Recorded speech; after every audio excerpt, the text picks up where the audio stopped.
On s'est pas mal moqué de lui au début, ce qui lui a fait sa force aussi. À l'époque, il prenait dans les surplis militaires des capes de policiers et il les refaisait à sa façon, doublés avec des trucs un peu patchwork, etc. Donc son surnom, c'était l'Indien.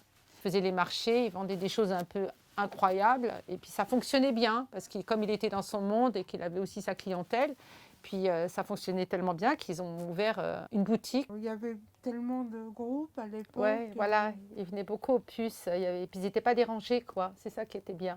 Un jour, il y a un artiste qui est venu de Bordeaux pour signer son premier contrat.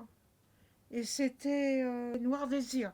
Et comme ça, il est passé adorable, gentil et Bah ouais. surtout très beau. Enfin, on avait beaucoup la pop française qui venait aussi. Il y a eu Sheila et Ringo. Non, il n'y a pas eu Sheila, mais elle a porté des vêtements Ah à voilà, nous. voilà, c'est ça. Donc c'est Voilà. différent Elle aussi. portait des vêtements, des Mm. tuniques. Ouais, des tuniques un peu hippies aussi, parce que ça, Ouais, et c'était très puis, tendance à l'époque. voilà, je sais pas, il y a eu plein d'artistes. Woolsey qui venait, Il y a eu Scorpion, il y a eu Metallica, Guns, Guns. ouais. Il y avait beaucoup de groupes français comme Trust, Magma et les Garçons Bouchers, le Café-Théâtre qui venait avec Patrick Devers, Coluche. Mais Ça. c'était tout à fait au début, hein, des années 67. Puis il n'y avait pas les réseaux sociaux, donc les gens, ils se fréquentaient beaucoup plus.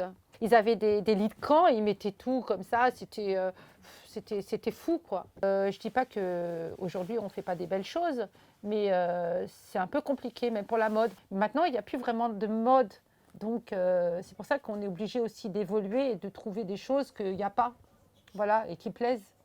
Donc, ben voilà, c'est ce qui fait aussi notre force. À l'Indien, on est resté un petit peu dans cet esprit et c'est pour ça qu'on est encore là. On n'a pas voulu bouger, c'est toujours familial. Bon, il y a des étudiants qui sont venus travailler chez nous. Quand on reçoit les gens, les petits jeunes qui adorent encore, on est super contents en plus. C'est ça qui plaît aussi. Parce qu'on laisse faire les gens, on laisse se servir. Quand ils nous parlent de musique, eh ben, on répond comme on peut. Voilà, c'est resté toujours un peu familial. On n'a pas voulu grandir en fait.